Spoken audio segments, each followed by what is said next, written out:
see this one. Of all the superstars on the roster, this guy is amongst the hardest working. That goes without saying.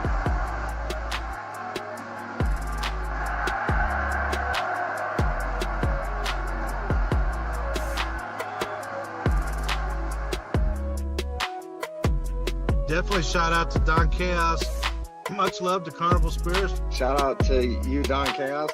You've been putting in work, bro. Respect. Congrats to Don Chaos for 1,000 subscribers. Whoop, whoop. Keep it going, man. Congratulations, Don Chaos. Yes, keep it going, man.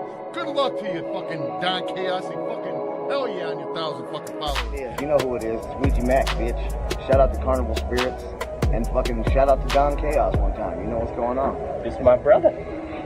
Don Chaos and Brother Lynch on here. Yeah, and Carnival Spirits, what's up, man? Don Chaos, what's up? It's your boy Brother Lynch, and we out here tonight. Let's go.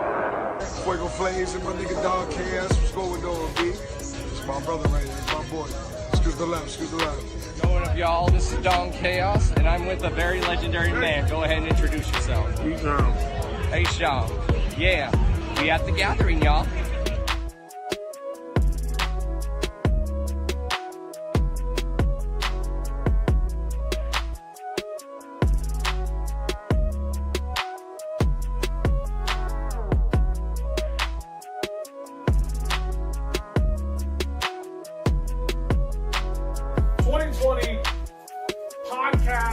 Radio show of the year.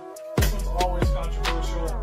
Coming in number one, we got Hours of Chaos with Don Chaos. Ooh, look at that. Ooh, there. Congratulations, man. Don Chaos, Hours of Chaos.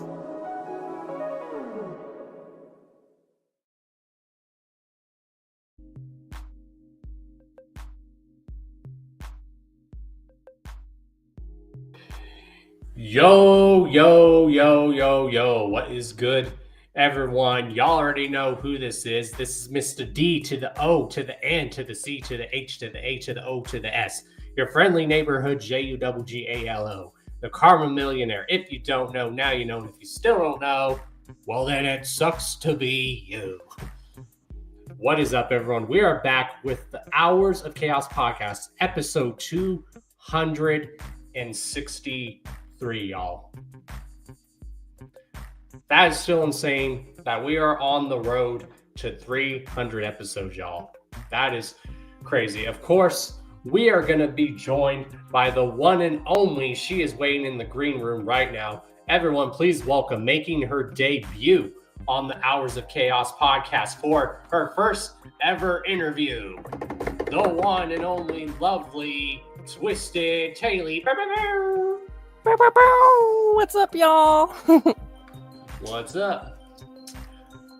Welcome to the show. And for those that don't know, this is her very first ever interview. Indeed. Hopefully the first of maybe many someday. That would be awesome. I'm so excited to be here. It's been a long time coming. I've been waiting for this for years, so I'm really excited. Exactly. So you know how the show goes. Just get a little brief introduction, who you are and where you're from, and basically. I am Twisted Tailie. I'm from Rock Springs, Wyoming. And I always find it super awkward to talk about myself, so this is going to be an experience. Exactly. So yeah, basically, you know, the questions we usually ask, like, if you can remember, like, what was, like, the first piece of music that you remember, like, getting into and stuff? Because I know you've told me, but the audience doesn't know. Okay, so there's two parts to this, right? Mm-hmm. And y'all can laugh at me, because I'm about to get real, but it's okay if you laugh with me. So, growing up in the 90s, McDonald's was just spoiling us rotten, and we would get CDs from McDonald's. Britney Spears, Backstreet Boys, NSYNC, all that stuff was my jam. And it's kind of funny looking back now, because I feel like the boy band stuff people will like tease you about, but I got into that music. It was playing in all the restaurants, all the stores, it was everywhere. And so, to be honest, that was my first kind of musical awakening. I knew every lyric to every Britney song that was out in the 90s, and she was kind of my idol for a short period of time. And that was my real first experience with like feeling music on a deeper level, which is funny to say, Britney Spears, NSYNC, Backstreet Boys, but that was my reality as a kid. And the first piece of music that I bought myself was actually a Bare Naked Ladies CD, because I heard the Postcard song on the radio, and I begged and begged my grandma to help me find that song about the chimpanzees on the postcards. And so she went to Walmart with me to buy it for me with my birthday, because it was my birthday money, but she went with me to help find it. And we were talking to the lady at Walmart describing the song, and she's like, oh yeah, that's by the Bare Naked Ladies. And I remember distinctly, it was so funny. My grandma was like, oh, the Bare Naked Ladies? She nods and she helped me look for the CD, and my grandma is the last person I would ever expect to hear those words in that order come out of her mouth. So that was a really cool experience, and I bumped that CD until it didn't bump no more. Yeah, I love Bare Naked Ladies too. I mean, I think if we grew up in the 80s and 90s, obviously grew up on Bare Naked Ladies. You know, everyone always asked me growing up which I preferred, if I liked NSYNC or Backstreet Boys. I'm like, I kind of like both, but out of the two, I kind of gravitate more towards Backstreet Boys. I know, and I was always an NSYNC girl. I knew every move to the like no strings attached dance, like the kids you see in movies doing the Michael Jackson. That was me with NSYNC. I was doing all the choreography with them in the music videos. Oh yeah, and obviously out of the two, we can tell who had the better solo career. It was Justin Timberlake. He has a good solo career. Yeah, and like even Joey Fatone, like you still see him doing stuff that's not necessarily music, but he's still out there. Like,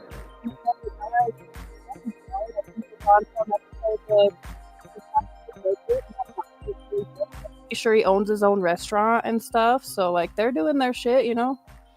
Exactly, and who can forget, we even grew up on the Spice Girls. The Spice Girls were awesome. Oh yeah, I had friends that obsessed over them to like the nth degree. And I liked their music, but I was not like a super fangirl. I was more of an NSYNC Britney Spears fangirl. Yeah, me and my sister used to watch the movie Spice World a lot growing up. Yeah. I also grew up very Christian on my mom's side. My parents got divorced when I was little. My dad was kind of agnostic or atheist for a long time, up until right before he passed. He got baptized right before he passed away, which was a big blessing, but also just strange. It's like he knew or something. And then my mom's side of the family is very heavily Christian.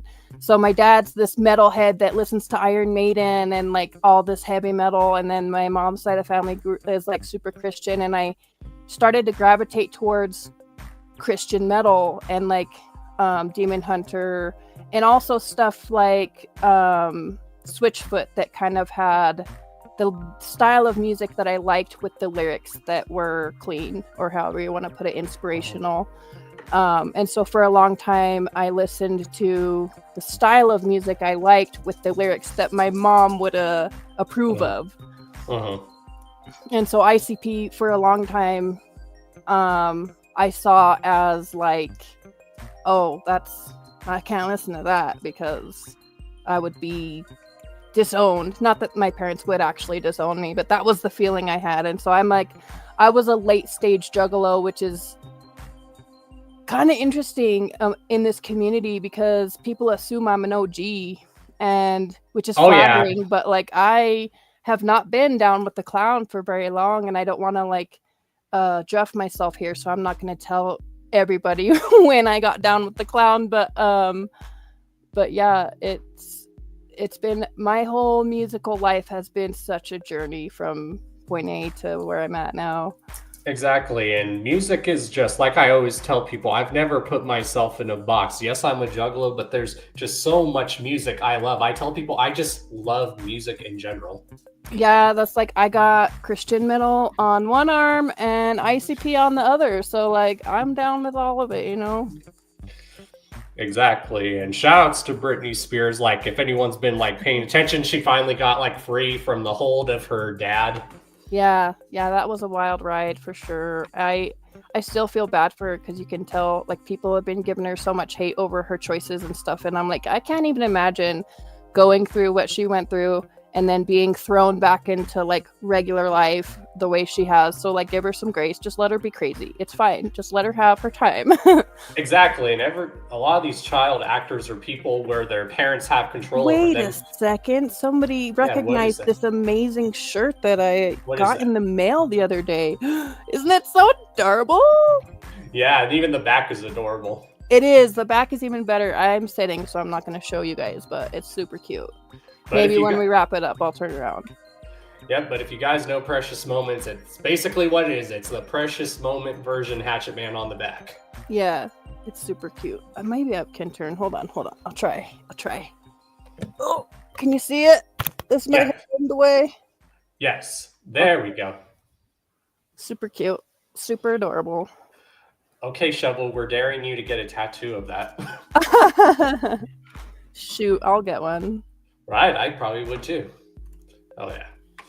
So, like how you said, your dad was basically a metalhead, so that was like some of the music you grew up listening to, and your dad was also a big Dungeons and Dragons fanatic. Oh, yeah. Yep. Dungeons and Dragons, Warhammer, all that stuff.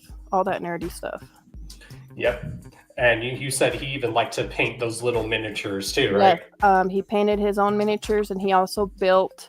My dad is who I got all of my not useless, I shouldn't say useless, all of my random creativity from. He would take garbage, literal garbage, and make terrain for his miniatures, like so realistic. It was like you took a hillside and sliced it and then shrunk it with a shrunk rate. It was so like he had people from out of state ordering his stuff offline, and he was making mad money just selling his terrain, which was really, really cool. And so that's kind of how I am with artwork, I guess you could say, is I just kind of take what's available to me and decide that I want to make it into something completely different than what it is. Exactly. And what made you actually want to start writing music? Like how old were you like when you first started writing your first like real song? Oh, I want to say I was 24, maybe somewhere in there. And I just kind of woke up one day and was like, I think I'll make a song. And I was at my friend's house, and I told her, like, I really just like want to make a song. And she's like, oh, you should try out this little music app on my computer I've been kind of messing with. You can just make little sounds and stuff. And right then and there, it was Music Maker Jam. I recorded my first song completely on that app, on a phone. And that's how my music started, was just like literally recording on Music Maker Jam. I would make the beat on there and then just record my lyrics. And so my older, like, kind of crappy sounding stuff is because I was working with nothing and I made something out of it. And that's one thing I love, is how people like somewhat made people want to start writing music. Like I know some people, it was because they took writing a lot in school, and that was a lot of their inspiration was like poetry that they wrote. Yeah, and that probably is also the same for me, and I apologize if you guys can hear my dog whining in the background. She got locked in the kitchen so that she doesn't unplug my computer again. So she's not happy with me, but I took some poetry classes in college. I went to college for 5 years, did not ever get a degree, but it was definitely worth it because I got so much different experiences out of it. And poetry was a really cool class. They just so many different types of poets in there that like you got to learn off of each other's vibes. And like there was such this stigma around poetry that rhymed, though. I remember because people would encourage me to write poetry that did not rhyme. And I was like, no, I like rhyming poetry. So like, I'm going to write that. And then poetry became the writing a poetry book, which became writing an album, which became making music. And it just kind of all came together. And I don't take my music as serious as some people do. It's just kind of, to me, it's another project that I pull out and work on when I when I want to. And it's like how everyone else described, it's therapeutic. So it's like very therapeutic for you. Yeah. 100%. And I got to apologize. I don't know if they're in the chat, but I've got a homie I'm supposed to be doing a collab with.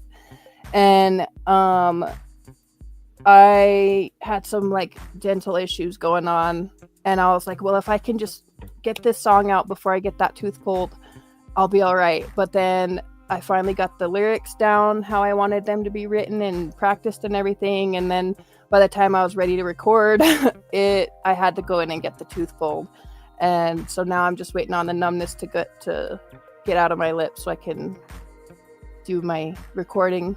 And this is your first ever collab that you've ever done. Yes. There's been many talks. Many different people have offered to collab with me. And either they just didn't work out, or I was more serious about it than they were, or vice versa. And so just nothing ever has really stuck. So it'll be sorry, I got distracted by the chat. It'll be my first collaboration that hopefully comes to fruition, because I'm really serious about it. I hope they know that. But yeah, that is in the works. I'm just dealing with some roadblocks, as is life, I guess. And then I know you, even before you ever started writing music, you used to play guitar, which I know you said you want to get back into playing guitar, so you can add guitar to some of your songs that you write in the future. I 100%. And especially after watching Devereaux's live stream the other night. That was awesome. Like, oh, this is way more simple than I was making it to be in my head, the whole process of like adding guitar and into it. So I'm excited to get back into that. I love playing guitar, and I actually have an appointment for my guitar to go in and get a tune-up because it needs cleaned, it needs strings changed. I have the professionals do it because it's my dad's guitar. So if I broke it or messed it up somehow, I would be crushed. So I always take it in to have anything, even as simple as changing out the strings. I just take it into the homie Todd in town that does it for me. Oh yeah, and Dev is one hell of a guitar player. So I knew when he did that, I had to send that to you so you can watch him work. Because I like watching people like make music from scratch too. I think that's awesome. Yeah, that was because some of us, myself, for sure, some of us tend to overthink certain processes. Not even just in music, but in general. And I'm definitely an overthinker. So to see somebody else do their process in front of me was like, oh, okay, it's so much simpler than I was building it up to be in my head. So oh yeah, and I like how when he does show people his working process, like what to do, what not to do. Oh, and shout out to Joey, because I have I won't get into the details of it, but I actually have a little voice clip from him in one of my songs, and I won't tell you which one it is, but shout out to that dude. Oh yeah, now I'm sure everyone's been wondering, how did you come up with the name Tailie and stuff? And yeah, or did you go by other names before that, or was that the first one that you stuck with?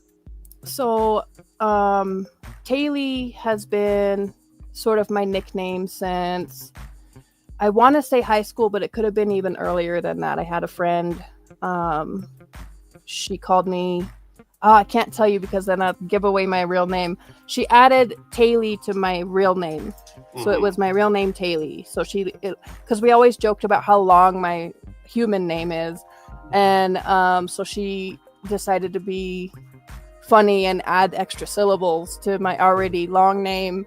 And so she'd go through the hall and say that. And so I kind of shortened it to just Tailie and started going by that when I did music. And I think at first it was Tailie Angel, my first few songs. But then I was working on a song called Twisted. And my friend was like, because the wind-up doll theme was kind of already forming. It wasn't in full fruition yet, but it was emerging. And he was like, why are you putting your name as Tailie Angel? And I was like, I don't know. I just, I made artwork in high school and that's what I signed it as. And he was like, you're definitely Twisted Tailie. And I was like, oh my gosh, it fits so good, because like the wind up doll thing was there, the Tailie was there, and it was just the natural order of things for it to be Twisted Tailie. Yeah, so for those wondering why she has the twisted, that's basically what her persona is. And when you hear it, you're like, oh, Twisted Tailie, a wind-up doll. Okay, that makes sense. Yeah. Like, you guys also have to see her perform because she brings theatrics a lot to her show, basically. I think honestly it's way more my strong suit than like releasing music for people to listen to. I think performing is where I shine better because it's I don't know, I put more effort into that. I put more of my heart into that than I do the actual recording process. All of my dreams revolve around the stage, and yeah, I think that I'm an artist. I would describe myself as not being very skilled, but being pretty talented. And so it's easier for me to perform than it is for me to record a track because I don't know, that's just how it is, I guess. And it's what I think that comes from, like, looking like a lot of the music that we listen to. A lot of the music we listen to, the artists use theatrics. ICP, even Iron Maiden used theatrics back in the day, and so did Backstreet Boys and NSYNC when they performed. Yep, and Britney Spears, 100%. Like, to be at that circus tour would have been really cool. Actually, I always watch like YouTube videos of that because like, oh, that's wild. And that's kind of where that's kind of my goal with music, is not so much who I'm opening for or what state I'm in or how many states I've been in. It's more my dream for my music is to present it the way I want to. Like, I want to have a theatrical, like a whole crazy vibe show going on. And you just want to write out your life that maybe if someone hears your music, they're like, wow, I can relate to that too. Yeah. That's kind of the best part though, when somebody approaches you and like recites one of your lyrics to you and is like, this said this to me and it really spoke to me. And it's funny because it'll be the most random lyric that I put in a song because it made natural sense, versus the lyrics that I really poured into because they meant something to me. It'll be those little fillers that actually speak to somebody, and I think that's really cool, and it really shows how different people can interpret one song in 100 ways. And that's kind of the beauty of it, is people getting out of it something that I didn't even put in there, and that's kind of magical to me.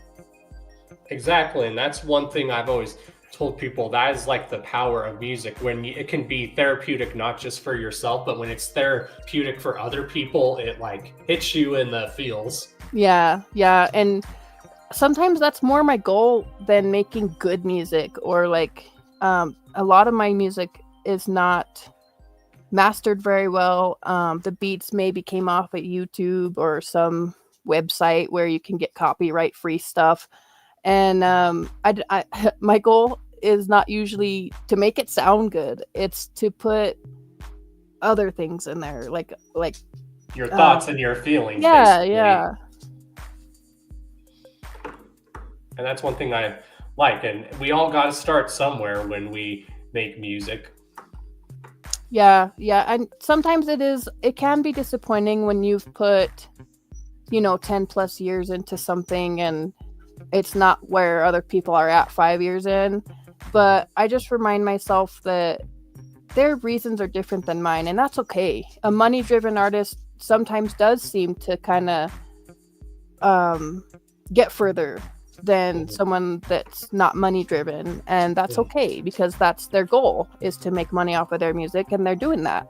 My goal is to put my emotions and my heart and all that type of stuff into it, and I'm accomplishing that. So it's okay that I'm accomplishing my goals and they're accomplishing their goals. Exactly. And I think you're getting a lot more respect that way. You're like, if I get big because of this music, cool. If I don't get big, but I'm still just writing music, cool. Yeah. And sometimes it's funny because that bothers people. And I've actually had a lot of people not want to work with me because I'm not like trying to make money, and they're like, if you're not about making money, I don't want to fuck with you. And I'm like, okay, cool. Like, I'll be over here doing my thing then. Best of luck to you. because like I have no issue with people who want to make money off of their music and want to have a certain amount of like fans and stuff like that. That's all good, but like give me that same respect back and like don't judge me because that's not my goal, you know. Exactly. You've always told me your goal is just to like reach out to people basically, and if it touches them, it touches them. Yeah. And if anyone's ever seen her like live performance, she brings that energy to the stage. Like people have watched your live performance that I recorded for you, and they say they really love your stage presence. Thank you. That is actually probably the biggest compliment somebody can give me, because that's the goal. Oh yeah. And if you guys have ever seen her live, she's really amazing live. So another question we usually... Thank you, Joey. Yes. And that's a fun thing that people don't know about me and Tailie too. We've actually known each other for quite a while too. Okay, but this guy, Yeah. I grew up with him as a bonus cousin. Hell yeah. I've known him since like I was 5 or some shit, you know? Hell yeah, that's a long time. Yeah.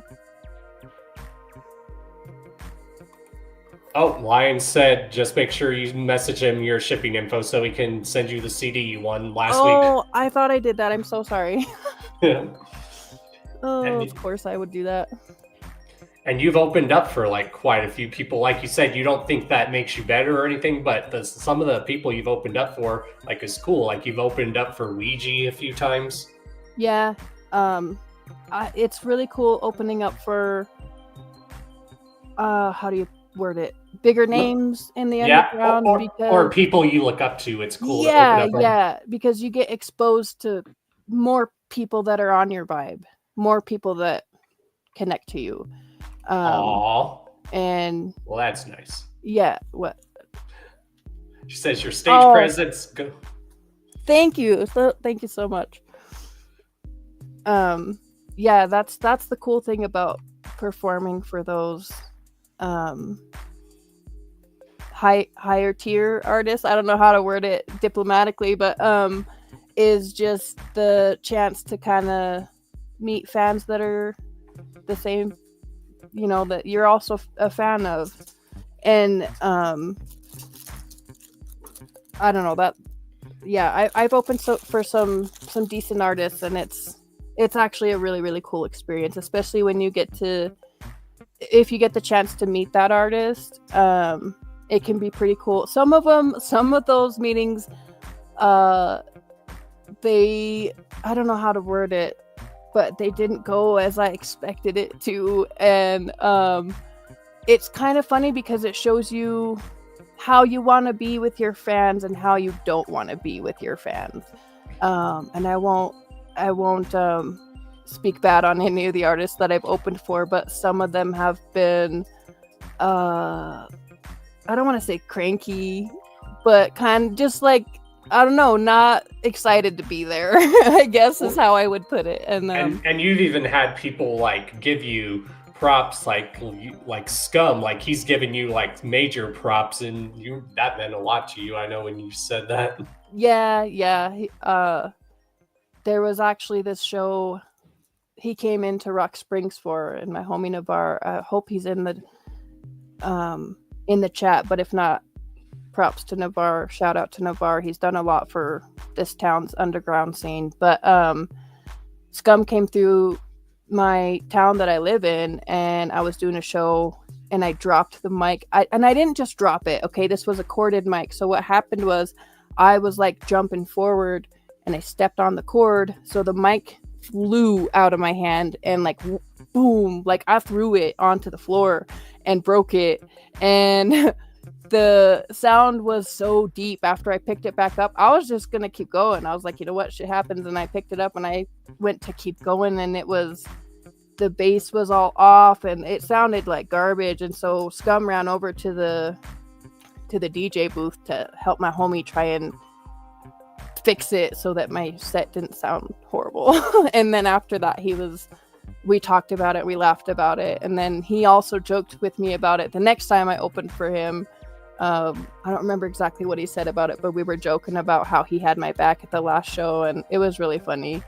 Yeah, he's like the nicest person on the planet. Very humble, very, very humble. And I that's like how I aspire to be if I ever do gain some kind of fan following, is to be that humble, to where I see everyone else as my equals, because that's very uplifting when artists who are further along than you treat you as an equal. It's really encouraging when people treat you that way. Exactly. And that I've even always said that many years for Ouija Mac, like regardless of what some people might feel about his music, but if y'all were to see his live stage presence, y'all would think differently. He floats. He literally floats around on the stage, and I'm like, how? He commands that stage. Yes. We say on that stage he's like literally 10 feet tall, and he does it very well. Yeah.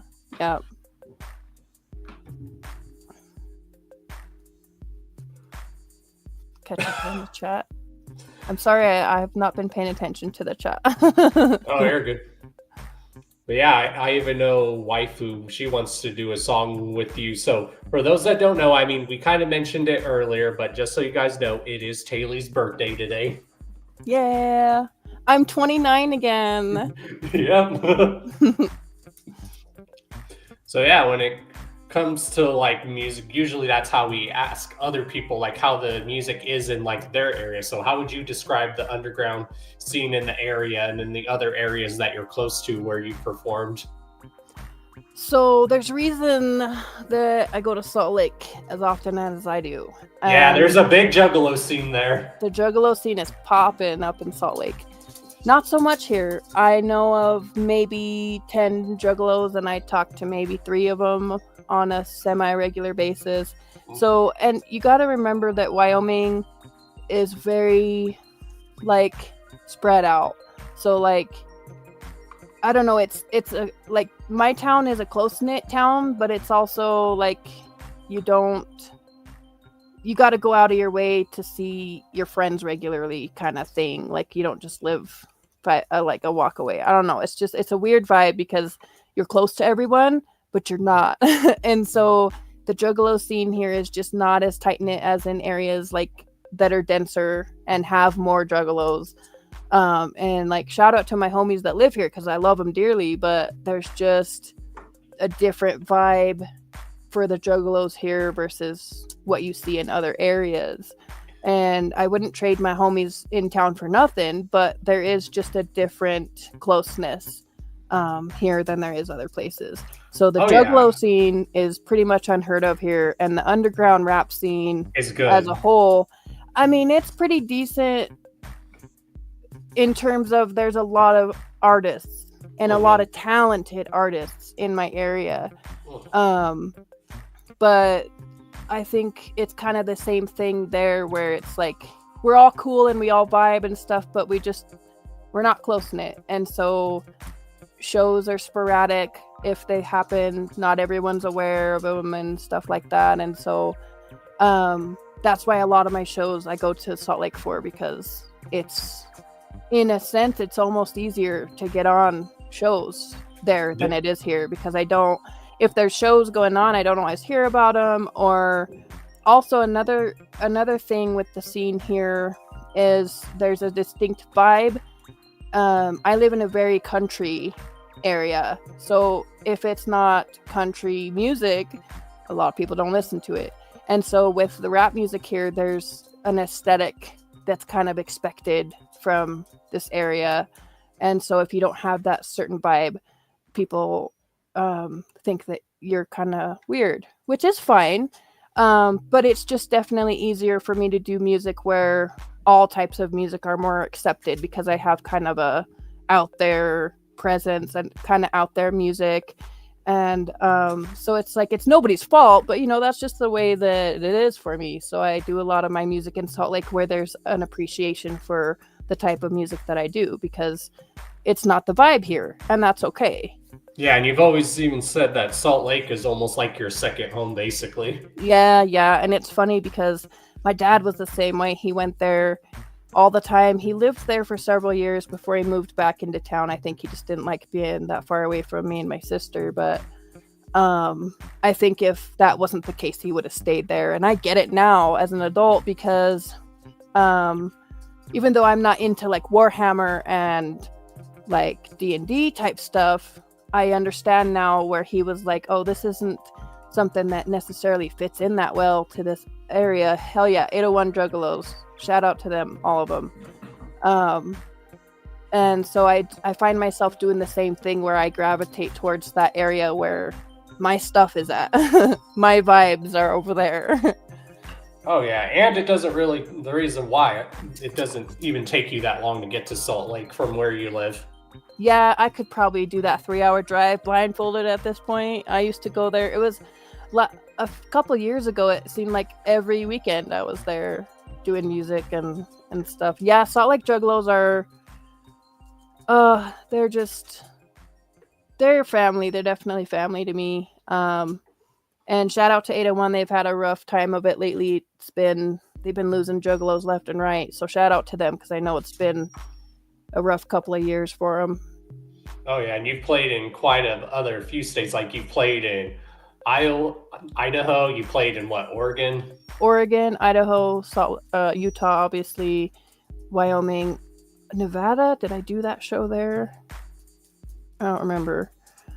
So a few states, and I definitely, if I could afford to, I would be doing shows in new states. That was like my goal that I had set for myself, was to do music in 3 new states last year. But my situation, unfortunately, hasn't allowed me to be able to afford to do that. I'm on disability, and so this year what happened was the cost of living rose this much and disability rose about this much. And so what happened was I didn't have the money to be able to travel to do shows like that much. And so things are a little tighter this year, and so I just haven't been able to go do those out-of-state shows that I want. And it's also harder now to find a promoter that I trust that's also willing to do like a pay-to-play type of situation. If you don't have a fan base, it's hard to get a show. And I have somewhat of a fan base, but it's not huge or anything. So if I'm not pulling tickets, why would they want me on their show? Which makes sense, but it just makes it kind of harder for people who are in it for the hobby to get shows. Exactly. Yes, Cosmic Horror Show is the homie. Yeah, she's dope. Hell yeah. So if you can like name like 5 albums that like had an impact on your life, what are your top 5 albums that impacted your life, or even your favorite albums of all time? Ooh, that is a good question. And it could be any sort of music and stuff. I don't know about the whole album, but Can I Play with Madness by Iron Maiden? Yes. I've got some memories and emotions tied into that one for sure. And then there's a few albums by The Used that I think Artwork is definitely top in The Used albums. But there was a dark period of my life that I struggled with self-harm and suicide ideation.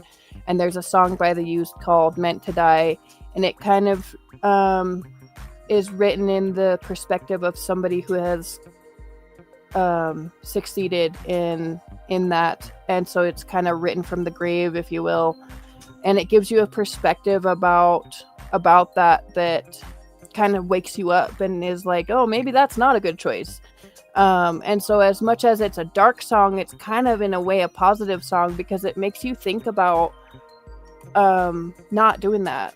And so there were so many times I felt at my lowest low, and I would put that song on and be like, no, we're not doing that today. Even if just for today, we're not doing that today. Not today. I would tell myself not today. And so that one got me through. I wouldn't be here, honestly. I mean that, without that song by The Used. And there's a lot of music that has weighed heavily on me like that in a lot of positive ways. But that one did the most work for me because it kept me alive. And so yeah, if you haven't heard that song, check it out. It's dark, but in a way that makes you think.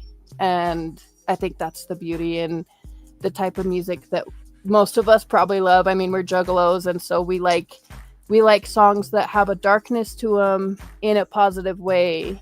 And exactly, because like it seems like dark music is like it's a way for people to cope, and it helps them actually listen. They say listening to dark music can help you get out of a dark place. Right, yeah.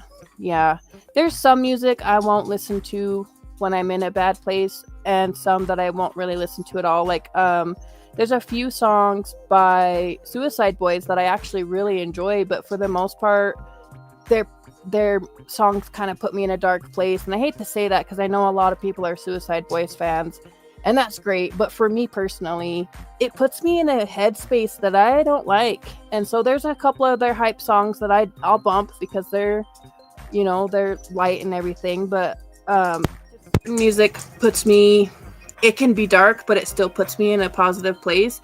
And there's some music I won't listen to because it just weighs me down.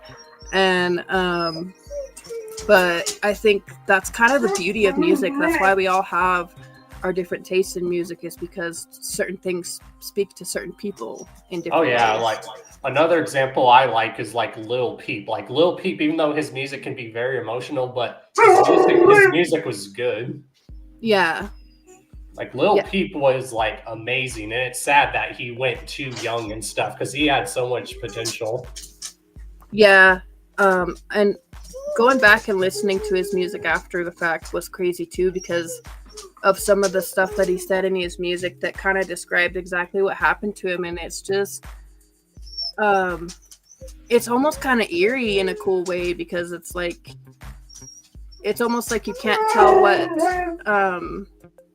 there's like a loss of time when you listen to Lil Peep, because it's like he's talking about his own death and stuff, and it's kind of crazy. Oh yeah, and people told me, because I haven't watched it yet, but everyone says that documentary about him is good. Everyone says that documentary about him is so good. It was but I so heard good. you will cry after watching it still. Yep. Yeah. Because he did have like a really good voice. Like one of my favorite songs by him is Runaway. I love that song. Like that's the song where he goes, "Take me away from here. Oh, yeah, Everybody's so fake, I Yes. swear." Yeah. My favorite was always Save That Shit. I don't know why, but that one, when I hear it come on, I'm singing the lyrics to it. And maybe it's because it reminds me a lot of one of my exes. And so it was kind of like a coping mechanism. But that one's for sure my jam. Yeah, and since we were talking about theatrics earlier, like even Slipknot, like Joey playing the drums upside down, how awesome is that? Just 100 million times because it's so dope. I know, I was like, I would have loved to be there. And right? I was like, what person do you know is going to be attached to a harness upside down playing drums? That's awesome. If there isn't time travel in heaven, I don't want it. Like, I want to be able to go back to stuff like that and be a part of those moments. When I die and I go to heaven, it will be time travel. That's what my heaven will be like. I want to experience all the things that I missed out on. Like who doesn't want to go back in time and watch like Michael Jackson when he first did the moonwalk? Yeah, I'll be right back. Just 2 seconds. I'm gonna crate up my dog because she's freaking out. But I will be right back. So sorry. Oh, you're good.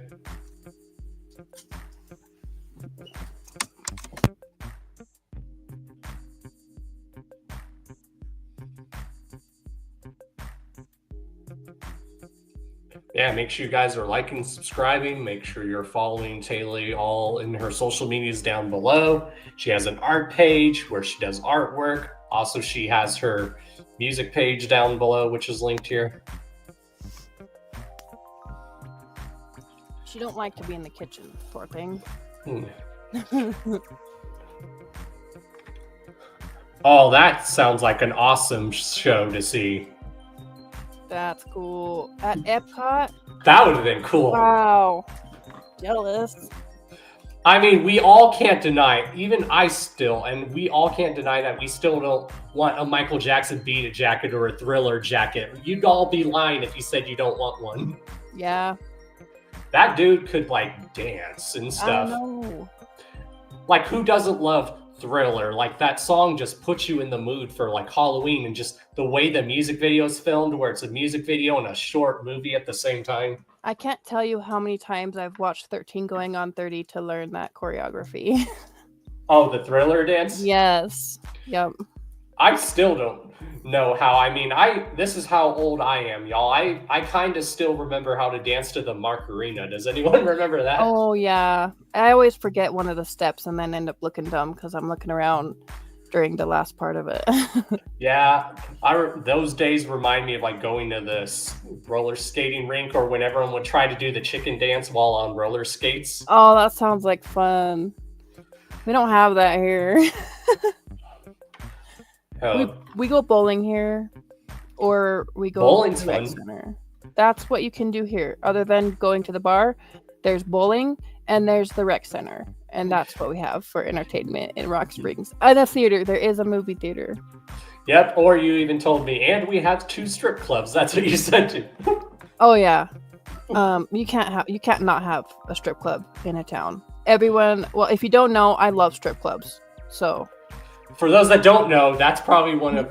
She's told me that's one of her favorite places that she's ever played at is a strip club. 100%. I've performed at a strip club in Oregon that was just amazing. Like the setup they had with all these like string lights that went down like vertically like this on the stage was cool. And since I knew I was going to perform at that strip club, back when I used to do the confetti cannons, I shoved a bunch of dollar bills in it and then put the like tissue paper back over the top so that when it was time for me to do my confetti cannon, the money just went everywhere. And the strippers were like climbing over each other to go dance on the stage and pick up all them dollar bills. It was the best thing ever because I was like performing my set and why they're dancing, grinding on each other in the front. It was so amazing. Oh, and I'm gonna tell you all the story that Concrete told you wrong because apparently he was drunk off his ass and I was hella sober that night. She remembers because she played this show with him. I remember Pepperidge Farm. Okay, so we went to the strip club after the show. Concrete had his face paint on that night. I had my makeup how I usually have it. Usually I do a little extra for shows, but it was similar to this. And the stripper, we sat at Perv Row, which is, I don't know how many people here have been to strip clubs, but if you sit right at the front, especially at the Bareback here in town, that's called Perv Row. And the expectation is that you put money on the thing and they will come dance on your lap. Some strip clubs, there's like a no touching rule, but at this particular strip club, if you sit on Perv Row, they will come dance on your lap for like a few seconds or whatever, and then go back to the stage. So we were sitting on Perv Row. I was handing Concrete I think I had $20 or $50 or something like that. It was not a lot of money. It was like a $20 or $50. So I split it, and I think I gave him some. I think my homie Navarre gave him some. So he was drunk off his ass, and just, it probably felt like money was just appearing in his hands because he was so lit. And so he's like putting the money up there, and this stripper comes over and she's like, I'm gonna put your paint on my ass. And he was like, what? And she like leaned forward and put her head in his crotch and flipped forward so that her ass went into his face. And she wiggled it around, and then she flipped back over and got on the stage and was dancing around for a minute, and then came over to me because I was sitting next to Concrete, and she's like, I'm gonna put his paint on your face. And I was like, all right, bring it here, girl. And so she did the same to me. So she had a mixture of my paint and his paint on her ass. My nose, I swear to God, was perfectly imprinted in her asshole.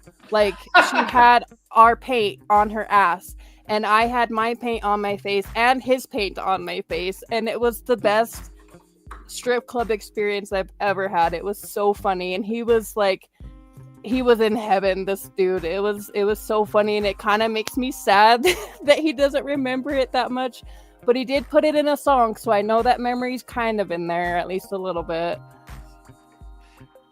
But exactly. It was literally the best. Like Waifu just said, that is on some real Juggalo shit right there. It was beautiful. And I don't know if she knows what Juggalos are or whatever, but she was down with it. She's like, whatever vibe these guys are coming in with, I'm down with it. And she worked her magic. And I love strippers like that. that adjust to whatever vibe is happening, and they play off of that, and they make a thing with it, and they just, that's art, okay? If you're a stripper and you're able to do that, like, I don't think she knew what juggalos were, but she's like, all right, people coming in with face paint, I know what I'm doing.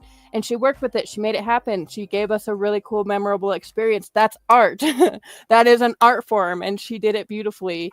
And yeah, I could go on all day about how much I love strip clubs. I'm 99% straight, but you know, that 1% is there.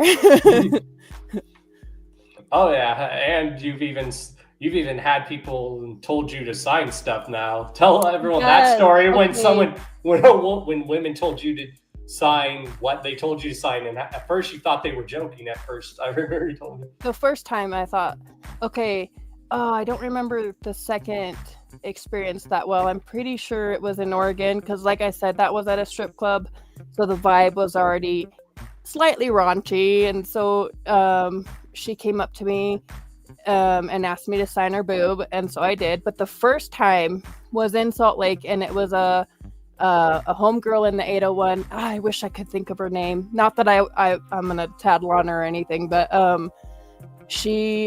I think she was a little drunk, and she came up to me and was like, "You need to sign my boob." And this was the first time this happened to me, and I was just like, "Oh, that's great." And she's like, "No, here's a marker." Like, and she pulled her shirt down, not like exposing nothing super crazy, but pulled her shirt down enough that I could sign it. And I was like, "Are you sure?" Because I felt really like, I don't want this girl, if she's like, I don't know how drunk she is, I don't want her waking up and being like, what the hell is on my tit right now? And so I was like, "Are you sure?" And she's like, "Yes." And I was like, "All right." And so I did. I signed her boob, and I was like, man, I don't even know if most of my artist homies have even signed one tit. And here I am, 2 boobs in. You know, I got myself a whole pair right now. And so that was pretty cool. That was really cool. Hell. Yeah. Oh yeah, you definitely see crazy stuff at the strip clubs, especially here in Rock Springs, where people are always bored out of their minds, and people are traveling through. Like, we live right on I-80, right on the main drag, and so people come in, 2 boobs.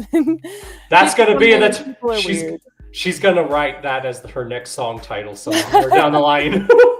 That's actually a good idea. Yeah, I got a whole pair. Which shout out to Dungeon. He's actually sent you 3 beats to work with. Hell yeah.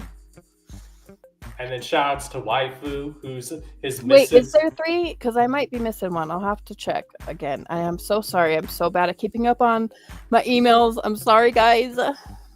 Which Dungeon, if you're in here, did you send her 2 or 3? And I think it's cool how you and Waifu she wants to like work with you, and it's funny because, like I said, I think you both actually share the same birthday. You both are birthday twins. That's cool. Hell yeah, happy birthday. But yeah, I'm down to do some collabs. I'm sorry I take too long, and I'm sorry. Her writing process is a lot different, y'all. She likes to take her time, which is good. Well, and I know people get frustrated with that, and I can't help it. And so I do apologize and especially with the whole teeth thing. So yeah, if you want to collab with me, that's awesome. And I'm so down. Just be patient, because it takes me, like, I have to write my lyrics and then edit my lyrics and then practice my lyrics and then edit them because they don't fit the beat or like whatever. And so it almost frustrates me myself, because I see people just boom, boom, boom, song, and I'm like, how are you guys doing that? But I think it's good if you take your time too. That makes it even something. All right, if you take too long, then we can be too long together, and next year we'll put something out. And I know Waifu, she said she thinks you both would sound good on this duet song, and it's a cover song. Okay, I've been wanting to get into more cover songs. I wish Concrete was in here, because I really want to ask his permission to cover one of his songs, because I think that'd be awesome. So if you were to cover, since you said you do want to cover more songs, what are some cover songs, like, of songs that like mean a lot to you that you would like to do a cover of? There's not really any that mean a lot to me, but there's some that are stuck in my head just because of the sound, and the lyrics I want to put to that sound I feel like they'd sound really cool. Like, I think I told you about the Lean and Dab cover I want to do, that's Queen and Black. Um, I think that one would be super fun to make. It'd be high energy. It would be just a lot of fun to do. And so I'm really stuck on wanting to do that. I'm just trying to figure out how to get the guitar in there, because I want it to be like, if you I didn't realize this till I went to try and mess with the beat, but when you hear that beat on its own, it's trash. Like, that beat is literal trash. It's so like electronic sounding and just bad. And so they really did make that song with their lyrics, with their vocals, because when you hear the instrumental alone, it's straight garbage. And I don't mean that disrespectful to whoever made that beat, but like, they did a lot with that beat. And so I definitely want to revamp it. And when I do that cover, I want it to be a little more metal, a little cleaner, a lot of bass. Maybe you could do that with the guitar, like learn like how to play it from scratch too. Yeah, I definitely plan on messing around with that for sure. Oh yeah, what are some other songs you would like to do covers of that the chat wants to know? Oh, there was a few, and now I just have that. I'm a one-track mind type of person. So I can't remember. I even think I have several instrumentals saved. Let me look on my computer, because I know I have instrumentals saved on here. There was a Britney Spears song, I think it's called Force, that I wanted to cover, but it would be less sexual and more about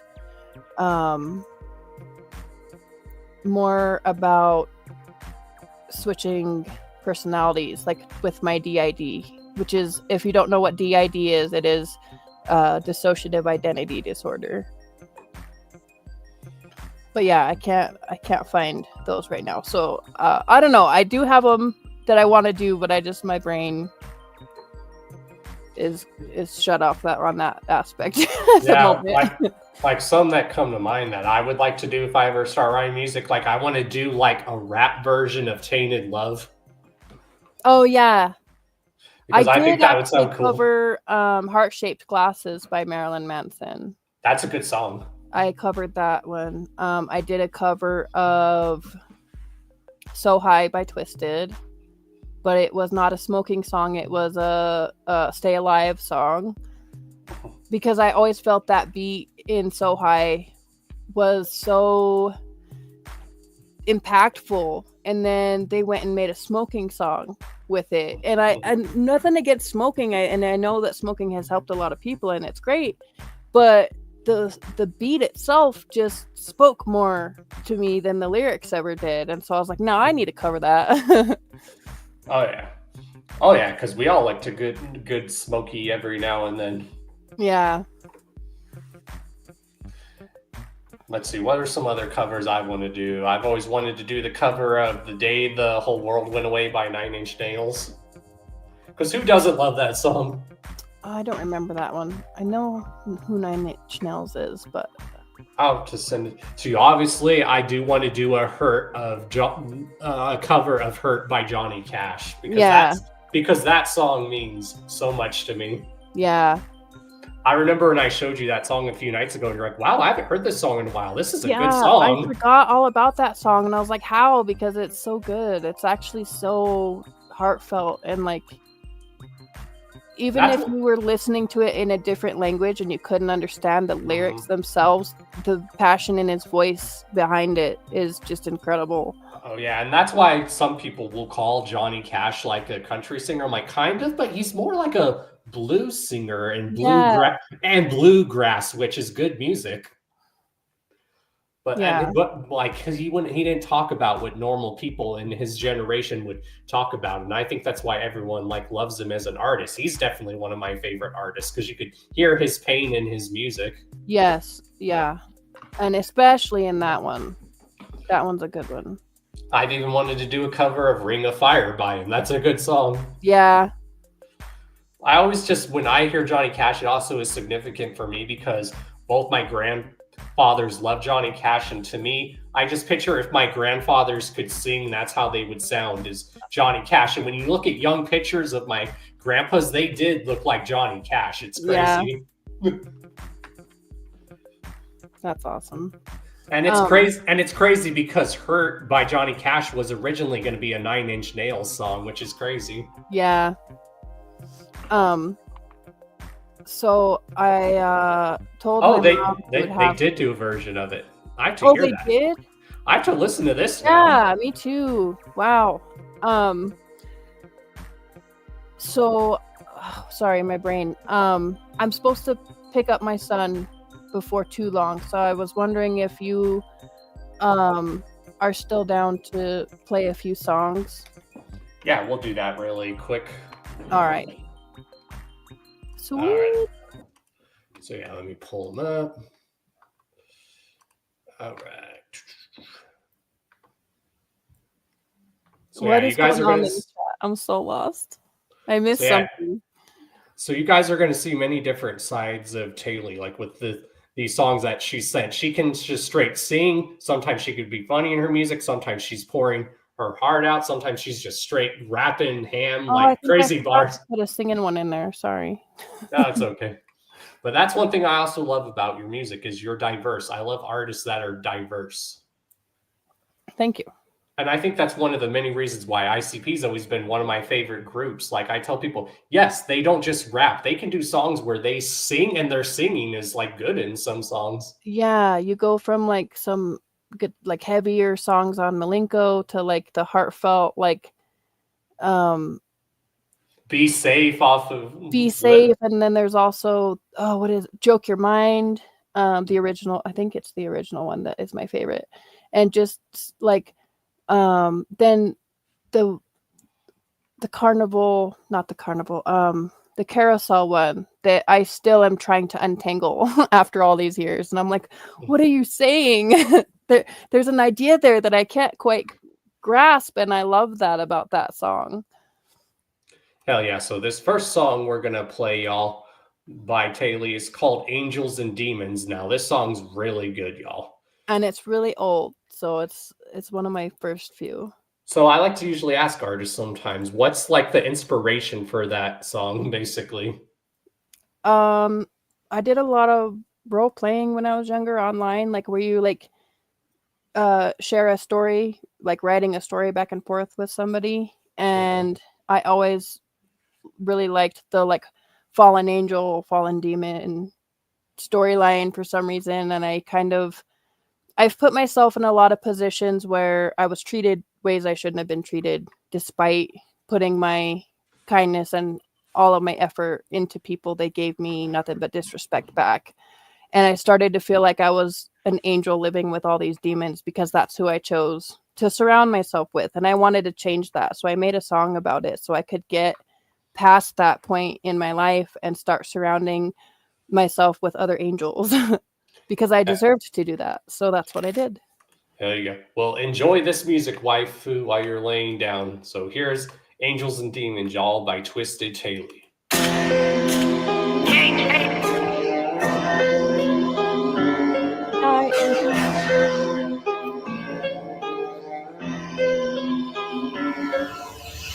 Stripped of wings, drawn to horns, how was I born? Stripped of wings, drawn to horns, how do I mourn? Stripped of wings, drawn to horns, forlorn. Stripped of wings, drawn to horns, fangs up poured my story into nothing more. An angel loving all these demons, angel loving all these demons, I can see him.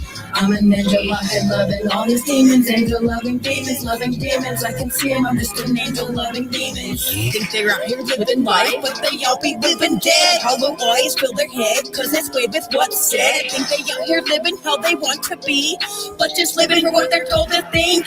It's truly sickening. Try to tell the story and you're just insane. Try to explain and they'll lock you away. I just want to tell you how to still remain, but you put me all the way. Tell me what I'm supposed to say. Why are things this way? Why we play this game? I'm just trying to show you how to see clearly. You want to torture me for seeing clearly because you can't hear me. I'm just trying to say it's not what you think it's nearly. bleak futures if you don't learn how to see beyond your eyes. Have some pride, see beyond the veil they hide. They can hide it inside. Cause you don't dare look that far. Look inside and try to light the blackest dark. It's your heart weighing on your mind. It's in charge. It's your story untold that pulled it all apart. Stripped of wings, drawn to horns. How was I born? Stripped of wings, drawn to horns. How do I mourn?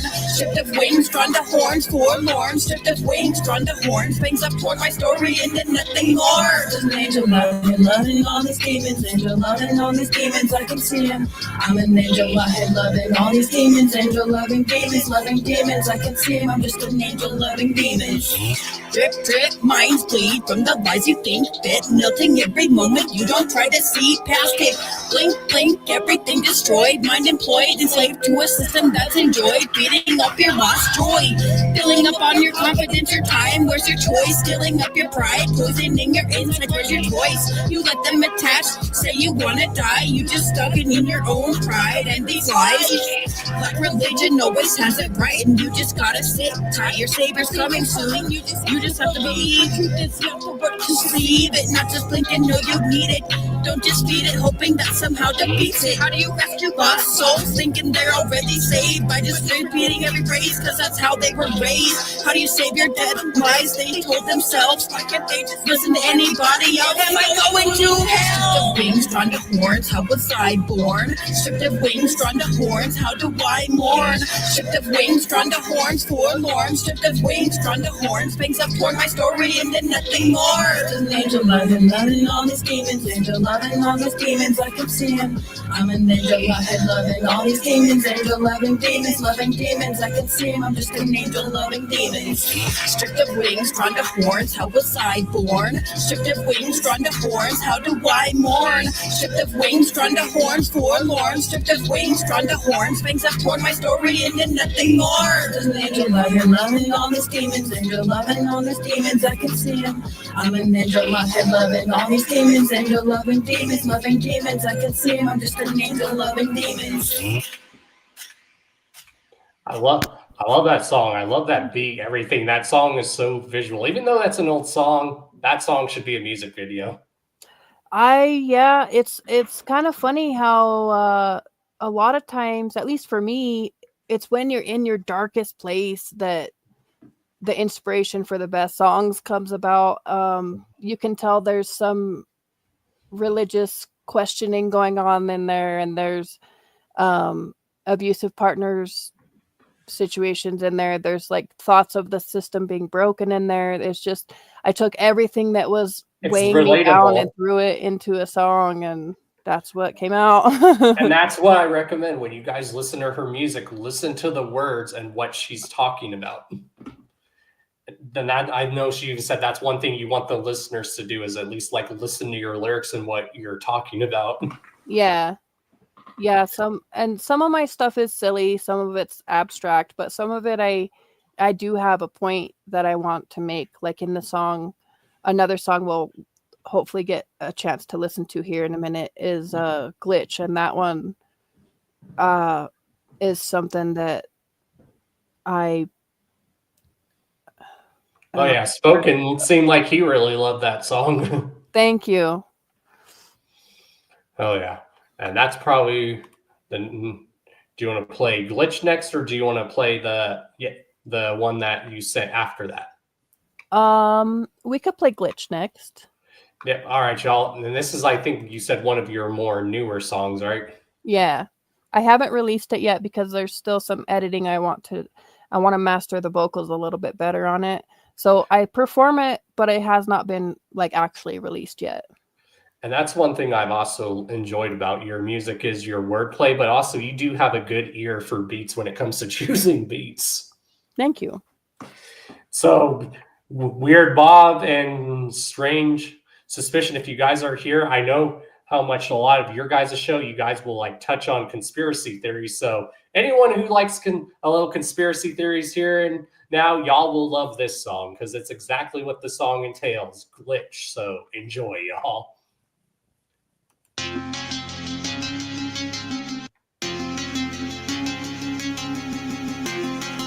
Listen to the words carefully, y'all.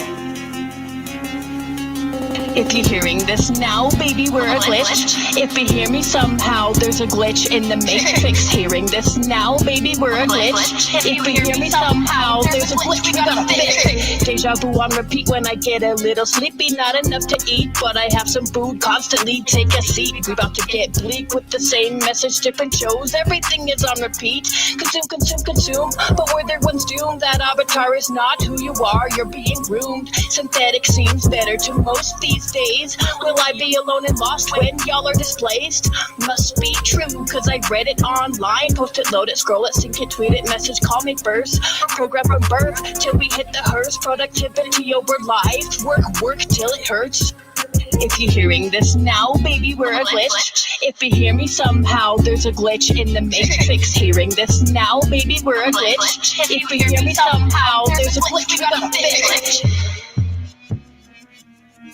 Download your brain, it's safe, you'll see. Just pray someone doesn't accidentally delete. Felt kinda lazy, ChatGPT can write that essay just as easy. Mobile or PC, zeros and ones make me queasy. Kids with phones will pay the price. Brains outside our bodies sacrifice knowledge, cause Google would never lie. Screens capturing your soul, it's alright. Devices glued to your right. Why should you even never feel the need to strive? If you're hearing this now, baby, we're a glitch. If you hear me somehow, there's a glitch in the matrix. Hearing this now, baby, we're a glitch. If you hear me somehow, there's a glitch we gotta fix. Oh yeah, that was a really good one too. Hell yeah. So another question, before we play more music, for those that don't know, you also do like a lot of artwork too and stuff. Your mic's off. Thank you. Thank Yeah. you. Yeah, I do. I've been really into making like purses and upcycling. Sewing and stuff lately has been my whole jam. And that's been fun. I don't know. I switch kind of interests in whatever I'm creating. And so some days I'll be really into painting, and then other days I'll be really into sewing, and then I'll be making random little fidget jars. And so I think week by week or month by month, it just kind of changes. Oh yeah. And thank you. That my kitty's name is Jujubee.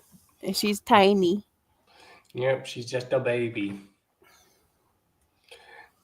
So I'm actually going to go get some of the stuff that you've actually made that we can show people, so they get an idea of it. So I'll be right back. All right. And thank you, Joey. While he's gone, I'll show you guys a few of the bags I've been working on. Yeah, I'll show them what you've been working on. Oh no. So I did this Lardy Bee inspired purse. It's an upcycle. Other than the images that I designed and printed, those were made on like new fabric. But you got the Cotton Candy Queen, you got the Thick Girl, Hatchet Girl. Sorry, I backwards here. And then on the other side, I incorporated a cotton candy Faygo can, and the I'm a Jug-a-Lot. And then I'm working on this one currently. It's going to be a tote bag, but I designed this on the computer and printed it onto fabric. So this will be a tote bag here soon. And then we've got the Juggalo drip bag. So she is taking orders right now, y'all, or she'll even do customized stuff, like her job. What she wants to do besides music, because she wants to make like a lot of cool stuff for Juggalos. Yeah, I want to do custom stuff, and it doesn't have to be bags or purses. I can customize hoodies. I can customize pants. Whatever. A Jug-a-Lot is a thick juggalette. A Jug-a-Lot. Yeah. Jug-a-Lot. Yeah. But it doesn't have to be bags. I can add fabric and images and logos, patches, whatever, spikes and studs, stuff like that, to any clothing that you want customized. Well, Ben wants to know if your blinds are custom. The blinds? Oh, the blinds, yes. Yes. So she's very artsy, y'all. She's very creative. Yeah, this is actually costume fabric that, sorry, This is actually costume fabric that I found for sale, on sale at Joann's. Oh, thank you. Thank you, Sandra. I love you. That's right. You're into the fun part. We're listening to some of the music. Hell yeah. And like I said, she'll customize anything for you guys. She's like taking any custom orders like right now. Like I'm about to show like some of the fidget spinners that, not Thank you, fidget Ben. spinners, fidget jars that she's made. Like here's a Joker Caramel Carnage inspired one. Like she's going to be definitely making a lot of these for the gathering this year. Am I right? Yes. Yep. I plan on selling some of those. I don't know how many I'll have at the gathering, but I will at least have 2 full sets is the goal. And I'm also taking custom orders for those as well. Exactly. And like if you guys even want these before the gathering, just hit her up. I'm glad you like your hat. Exactly. And she's made this, y'all, which is a ski mask all from scratch. Yeah, that one's crocheted. Mm-hmm. So she can make anything, y'all. And I believe you have a Cricut machine too, don't you? Yep. So yeah, if you guys are even like artists and you like want a certain logo like to start selling on your site, she'll probably even make logos for you guys. Yeah. I've been into designing logos lately. I got back into that after, I don't know, it's been a while since I did that. So it was really cool to start messing around with the logo stuff again. Exactly, which shout outs to her, y'all. For those that don't know, she made the recent drop on my store. She did a very good job, and I'm very proud of her. Thank you. I'm just so proud of this woman, y'all. Everything she does, she just is great at what she does, and she puts her heart into what she does. And I tell her that's one of the many reasons why I think everyone loves what she does, besides her music and her artwork, is she puts her heart and soul into it. I don't know how to use a 3D printer, but that's my next goal, is to get my hands on one of those. Because then I'll have all the things. Hell yeah. And what are some other fidget jars that you've made besides like the Joker card inspired ones? So I don't know if Shovel is still in here. I don't want to spoil nothing, but there is oh, there he is, of course. There is a Precious Juggalo's fidget jar in the works that I will hopefully be sending out to him on the 4th, so he's going to get that in the mail. But you guys will see what it looks like. Yeah, it's going to be pretty dope. I had to work out some issues because I made it a bigger size than the little ones I've been doing, and so I have to figure out how to get the lid to not leak, because it's not a waterproof jar, so I have to waterproof it and then get well, I can't spoil that, but there's other things I need to get added to it, and then I'll be able to ship it out to him on the 4th when I get paid. So definitely, and you guys will see it whenever it gets shipped there. I know you have other like planned ones that you want to make. Like I know you said you want to try to like make the Chapter 17 logo one. Yeah, I want to do a few different types of themes just to kind of get them out there so that people will start requesting specific themes, and start requesting some custom orders for those. And I love giving things for free, because not only does it feel good to like to give someone something handmade for free, but it's also it also like kind of piques people's interest, and they're like, oh, well, I would like something with this theme, and then it gives me like this new little challenge that I can figure out how to solve and how to create something that's sometimes outside of my typical range of creation. And so that's the really fun part of doing custom orders, is it's kind of like a challenge that you have to, like a little quest that you have to fulfill. So that's something I'm looking forward to. If I can just get some specific theme ones out there, then maybe I can get some more custom orders coming in so that I can challenge myself into making something different. Most definitely. Yeah. Yeah, it's when, for me, artwork is definitely therapeutic, but that when somebody can appreciate something that I've put so much emotion into, it kind of validates artwork, because I think for some of us it can be viewed or seen as a waste of time or a waste of money, depending on your situation. Like me as a single mom living off of like disability, sometimes I kind of feel bad that I have so much of my space in my home taken up by all this art stuff, and I spend money on it sometimes, and sometimes I feel like I spend too much time on it. And so when somebody comes up and appreciates what I've made, it makes it all worth it. And it's like, oh, this wasn't a waste. I was doing this for a purpose, and that feels really cool. Exactly. And one of the other things we usually ask our questions, like I already know, but like I said, the audience doesn't know, but which Joker's card speaks to you the most that you like really love, and why? Always has been Shangri-La, the Wraith, but specifically Shangri-La. Yep, that's why it's tattooed on you. Yes, yep.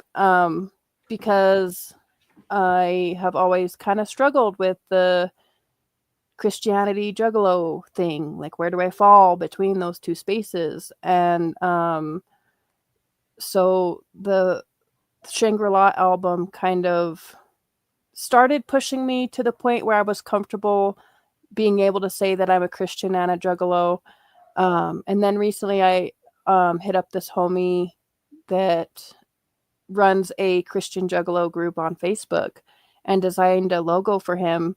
And that experience was really uplifting for me, because I'm not the only one who's kind of stuck in this between these two things of being a Christian, but also being in this space that other Christians view as very sinful or very this or that. And to me, it's funny because if you spend any time with the Bible, you know that Juggalo, or that Jesus hung out with, you know, prostitutes and lepers and the people that needed love. And I love Juggalos, but they are a people who are in need of love and are in need of figuring out their stuff. A lot of us have mental issues. A lot of us have abandonment issues, or we have some kind of thing that has sort of divided us from the regular society.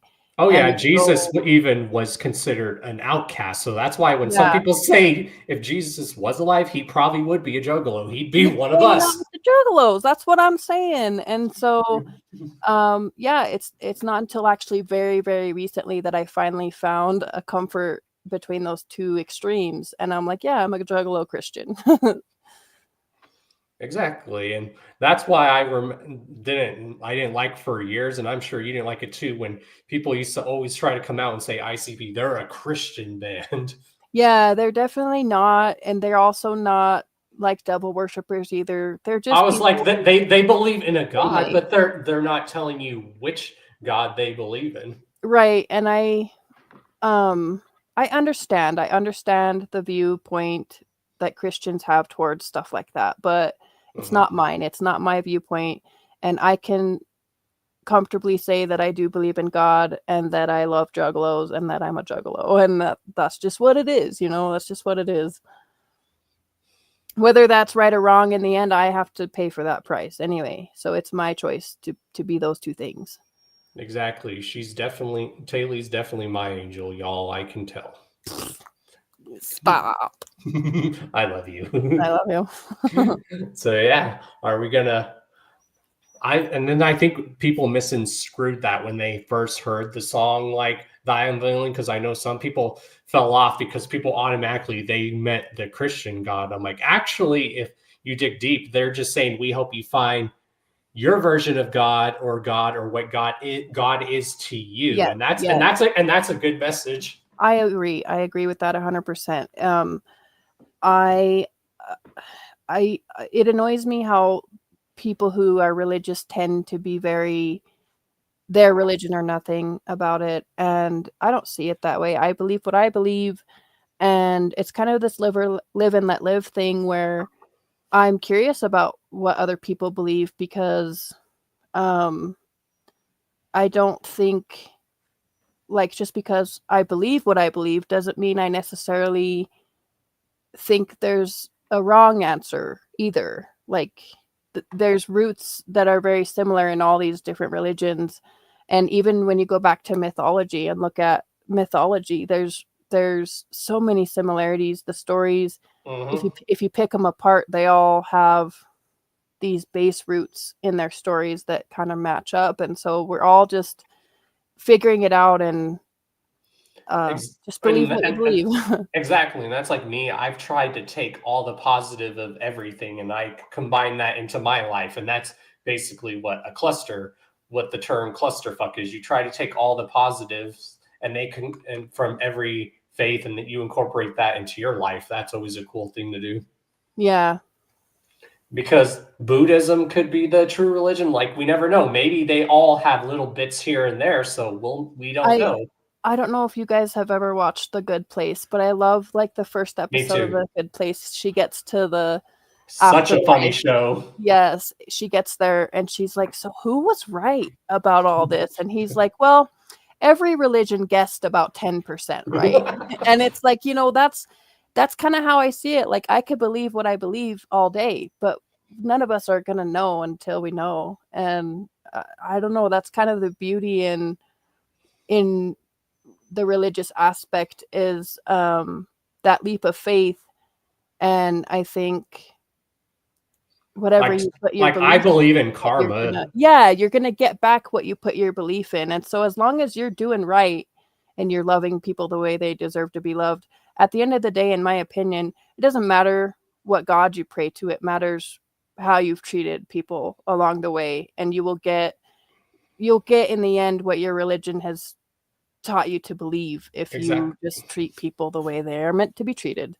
Exactly. Like, I always tell people, my thing that I like to do, I just like to be in like love and harmony with the universe. Basically, like the Native Americans believed heavily in karma. Like, that's where some of my beliefs come in, where the Native Americans believed in like live in harmony with nature, and respect nature. And I hate when people like, oh, if you respect nature, you're a hippie. I'm like, so you're calling the Native Americans hippies? That's fucked up. Yeah. Do you mind if we play a couple more songs and before I gotta go pick up my kiddo? Oh yeah, and if you want, we could do the giveaways too. Oh yeah, we do need to do that as well. So we'll do those giveaways after we play these one songs, and then that's probably where we'll end the stream. Okay, much love. Oh yeah, so which song should we play for them next? Will you pull up what I sent you again? I'm sorry. I forgot. You have Joe's Sing, which is a good one, and then you have My Project, and then Wind Me Up. Okay, let's leave it up to chat. Do you guys want to hear something a little risque? Do you want to hear a hype song about unrequited love? Or do you want to hear a song about mental health related issues? We'll give it a minute and see if anyone picks one. The first commenter to pick one, that's what we'll listen to. Of course. Mental health. Okay, My Project. All right. This is a really good song, y'all. This was the one you wanted for sure, wasn't it? Yes, and I know this is like, I think probably isn't this one of your most streamed songs? I forget which one is your most streamed one. I actually don't know. I don't really pay attention to that. All right, y'all, you're going to love this. It up, I think, but I don't know. Again, y'all, this is called My Project. It's a song about mental health, and make sure you listen to the words like usual. And also check on that. Keep up on that. Keep up on that mental health stuff. All right, y'all. This is My Project by Twisted Tailie.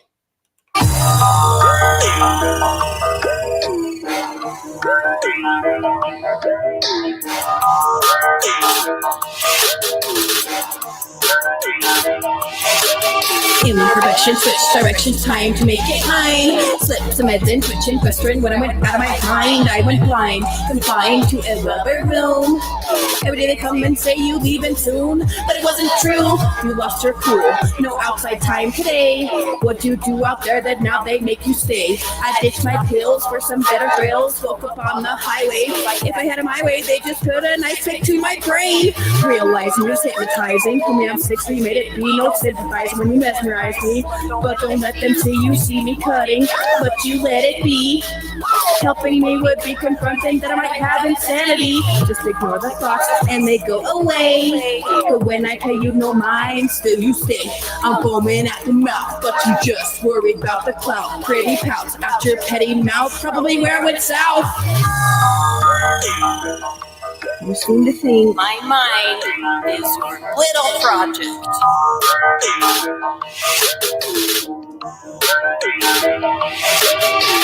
my mind's your little project. Unwind it, poke it, prod it. My mind winds, can't stop it. My mind's your little project. My mind's your little project.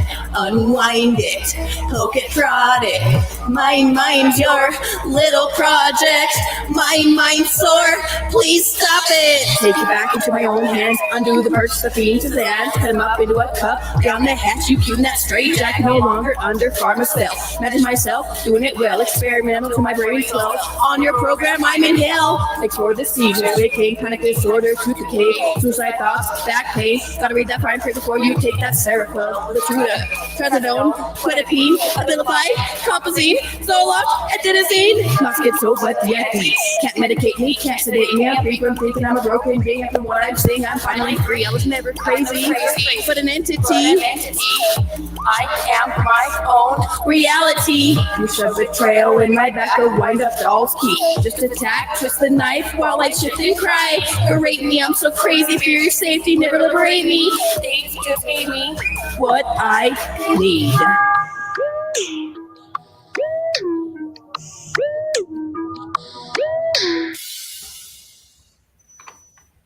Oh yeah. So yeah, we have my homies Wicked Body Productions. They want to know if you'd want to do a collab with them even. Of course. Like I said before, collabs take me time because I'm just not the best at putting together a song super fast. And I know that's a problem for a lot of people. And she does get busy, muted, y'all. Was I muted? No. And she does get busy sometimes, y'all. Yeah. So but I am down to collab as long as you're patient with me. I am so down. Hell yeah, and links to where you guys can hear music is all down below. She has a Reverb Nation, she has a YouTube, she even has an actual Twisted Tailie website. Thank you, Joey. And yes, Seroquel was one of the many meds that I was prescribed when I was going through my initial mental health battle before I was diagnosed with dissociative identity disorder. They changed my diagnosis a few times and they changed my meds a few times. And it got to the point where I was having seizures 7 times a day because my brain was fried from them trying to fix it. And it turned out that I had a really hard to diagnose mental disorder that a lot of people don't have. And some mental health facilities don't even believe that it exists. And so it took me a long time to get treatment for that. And I am very much more a mentally stable person than I was like 10 years ago because I finally got the right diagnosis, which is, I think some people can take medication for it and it slows down the switching of the personalities, I guess, if you want to call them that. But it can't be really treated fully with medication. I choose not to medicate because when I go through periods of not switching, I actually struggle with that more than I do during the periods of time where I do switch personalities.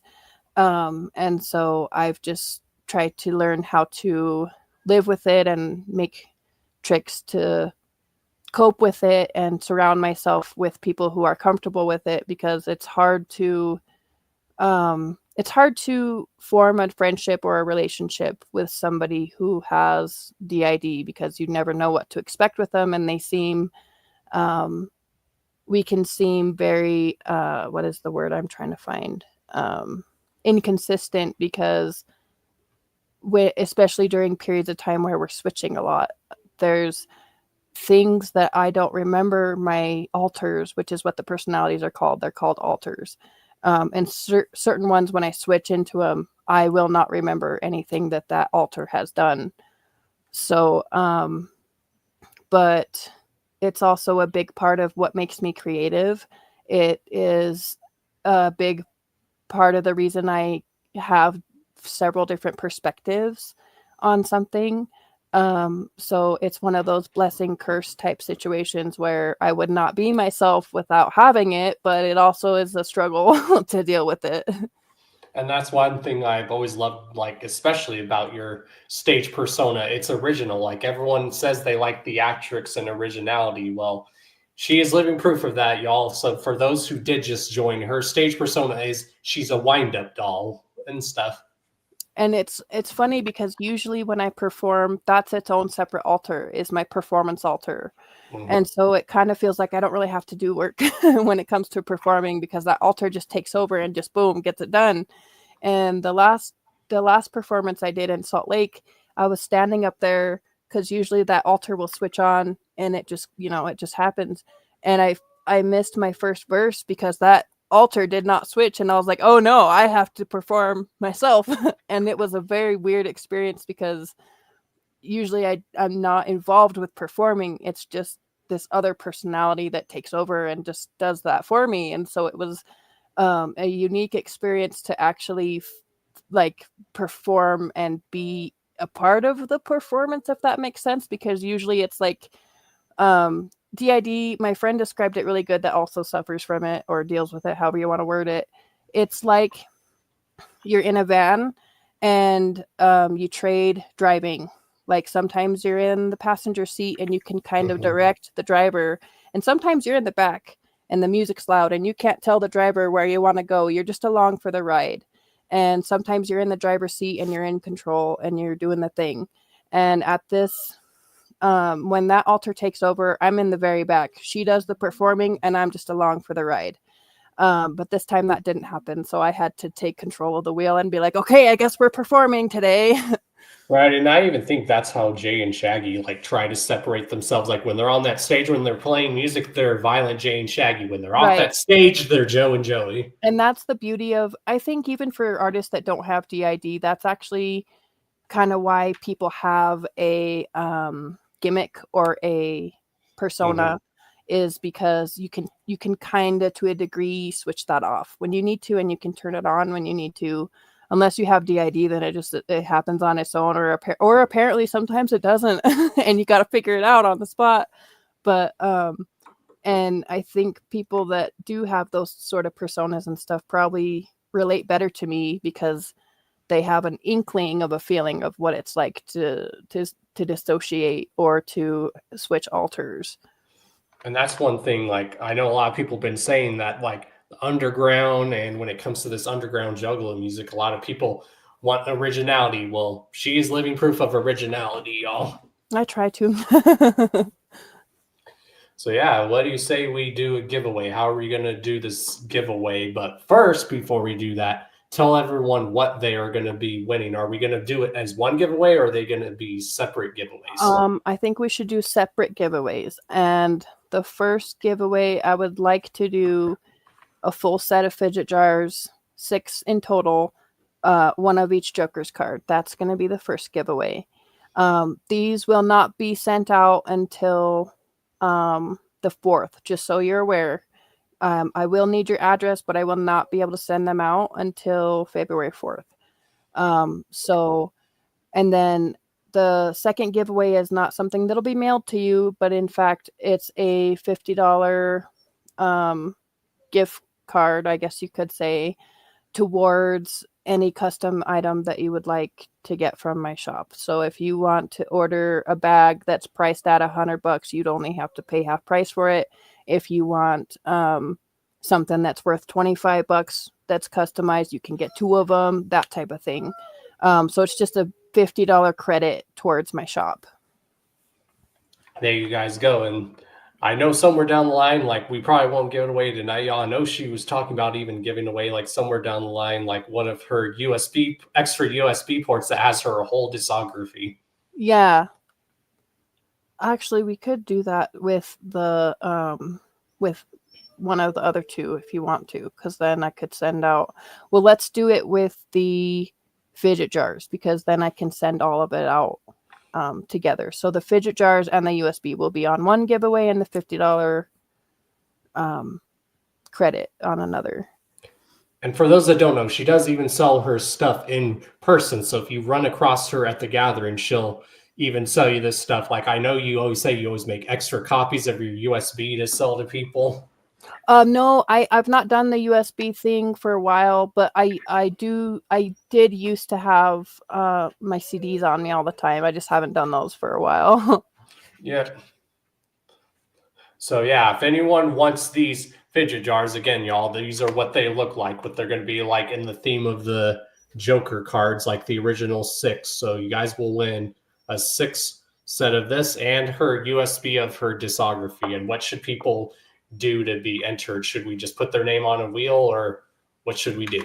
Yeah, I think we should do one giveaway with the wheel and one giveaway with a trivia question of your choice, because I'm bad at doing those.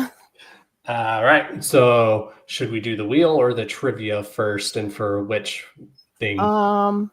Let's do trivia for the Joker's set and the USB. Okay. I'm trying to think of a let question. Wicked Body know. Let us know if you're ready, since you want it. Are you ready to answer a random trivia question? And this is for everyone also in the chat. Yeah, if you guys want this. So what should we ask people? Something very random. Send. You're probably right. I mean, you're probably the only one in here, other than my adopted. And once again, there's another sign. There's literally 17 people watching. That's funny. So yeah, I'm trying to think. What should we ask people? Just something right off the top of your head that you don't even know the answer to, that we have to Google. And people can Google these too, right? If they want to look for the answer, right? Yes, you can Google it. You just have to say it first. He's just guessing. Yeah, you have to say it like really, really quick. So, how many? Oh, I have one. There you go. How far away in miles is the sun? What is the distance between the Earth and the sun? There you guys go. Science. I know the answer. And you guys can. I'll Google it to make sure I know it. And you guys can look it up too. I used to know, but I haven't been in school in years. Oh, I was wrong.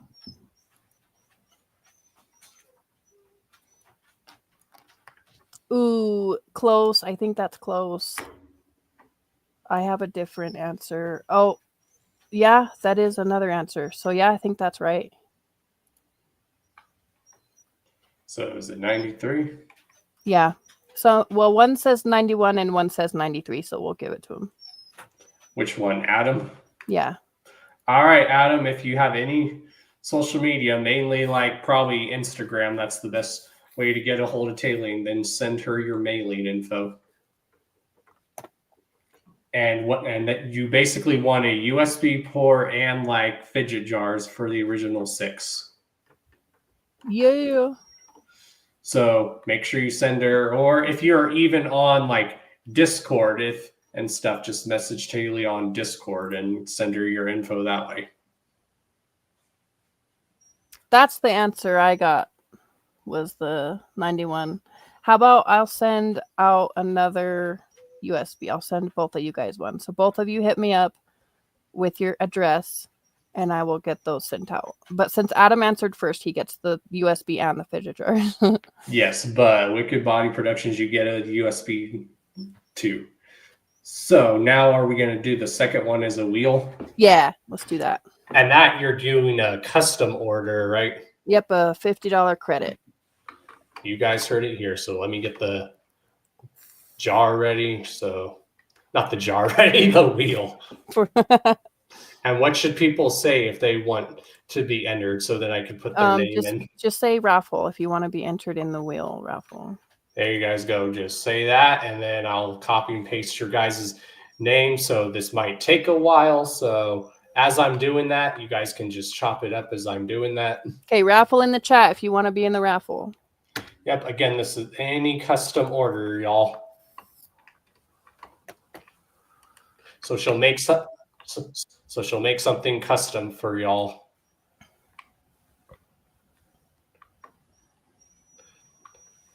Okay, well, Adam's in Discord with Shovel, so he'll just message you on Discord. Okay, Joey. Put Joey. That's what I call him. Don't put Joe, put Joey. Okay. He hates it. Will do. All right, there's one there. All right. You can hit me up on Facebook too. There's another one for raffle, Wicked Body Protections. All right, thank you. All right. Sorry, dude. You'll always be Joey to me. Sorry about it.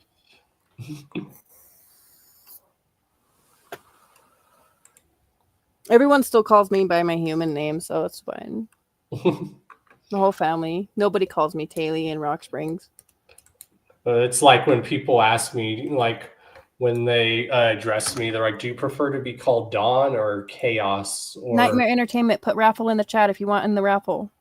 So yeah, when people first meet me, they're like, "Do you prefer to be called Dawn or Chaos?" So I was like, "I'll respond to either one." Oh, tell Liam I said hi. Hi, Liam. I love you. Boo misses you too, buddy. And yeah, like she does want to start doing more interviews. I think she even said she's not opposed to doing interviews. So if you guys ever want to interview her, just hit her up. Yeah. And then just let her, the best thing to do is like how I am with my guests, just like let her know ahead of time so she has time to prepare for it and stuff. Nightmare Entertainment wants in the raffle. Okay. Oh, I've known Nightmare for years. I actually won a giveaway from him one time. Oh, nice. I actually still have that Hatchet Man hat Nightmare that I won from you. It's that old, like, it was either a Spencer's or Hot Topic one, but it had like a Hatchet Man on it, and it was red and black, and it said Juggalo on the side. That's dope.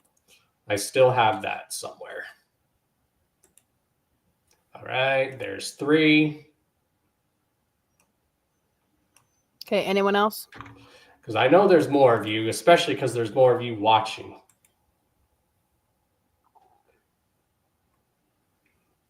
Raffle in the chat. Raffle in the chat.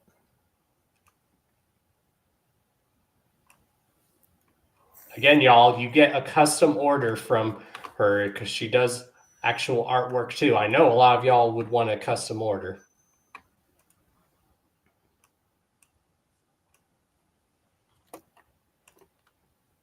And like I said, I don't just do the bags. This is a bag that's waiting to be customized. But I also can do I can do all kinds of stuff. So really just hit me up. Yes. Yeah, do you wanna just roll it? Yep, let's get that ready. Your odds are pretty good, guys. There's only 3. Yeah. I Wait, think because people. Everyone, I want to double check. Nightmare Entertainment, Joey, Wicked Body. I think that's it. All right. If y'all are ready, so here we go. Here is a spin. So here we go. Who's that gonna be?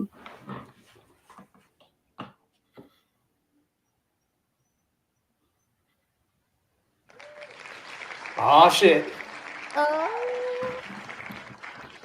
Heck yeah.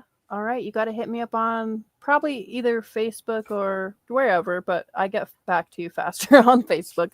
Let me know what kind of custom order you want. Well, I know Wicked No Bye. shit. I know Wicked Bye Productions. He doesn't really use Facebook, but he said he did message you on Instagram for a Okay. collab. So yeah, just message her on Instagram then. Yeah. That'll work. All right. So that was awesome. It's been a great show, y'all. Hell yeah. Thank you so much for having me on here. You're welcome. I must say, for being your first interview, you did very good. I'm proud Well, of you. thank you. I was very nervous. Mhm. Hell yeah, y'all. So also, like, before we let you go, do you like want to give any shout outs and stuff? Everyone in the chat, shout out to Joey, Sandra, Shovel, Nightmare Entertainment. Who else is in here that I want to shout out? And Adam, I've talked to him a few times. Swills. I'm sorry if I missed anyone. There's a lot of people in there earlier, but yeah, shout out to all of them and to my homies here in Rock Springs. There's another Adam that lives here, Navarre. I don't know if any of them are watching, but Navarre definitely, because he helped me really get into music as much as I have. And yeah, just anyone that has ever supported me, even in the most micro, tiniest, accidental sort of way. Shout out to you, because everything's led me here, you know? I'm very proud of you. Well, thank you. Me and her are very Shout out supportive. to you. Yep, we're very supportive of each other, y'all. Like, we both just say we both made a pinky promise to each other for something, and we're both still sticking to it. Hell yeah. Well, you have a good night. All right. Bye. Love you all. Later. Whoop, whoop. Whoop, whoop. Oh, yeah. And that was Tailie, y'all. The one and only Twisted Tailie. So it was an amazing show. I'm very proud of her. And yeah, I love her very much. So with that being said, this has been another episode of the Hours of Chaos podcast. Make sure you guys tune in tomorrow, because tomorrow is going to be the live premiere for the schedule for the Hours of Chaos podcast for next month. And thank you, Tailie, for joining us. There's links to all her stuff down below, her social medias, her art page, where you guys can hear her music. If you guys want to do a song with her, hit her up. You want her to do some artwork for you guys, or any custom artwork or anything, just hit her up. She's very talented, and I'm very proud of her, and I love her very much. So yeah, make sure you guys check everything down below, and make sure you guys definitely check us out when we both go to the gathering this year. So you guys already know who I am. I am Mr. D to the O to the N to the C to the H to the A to the O to the S, your friendly neighborhood JUGGALO, the Karma Millionaire. If you don't know, now you know. If you still don't know, well, then it sucks to be you. Later, y'all. Whoop, whoop.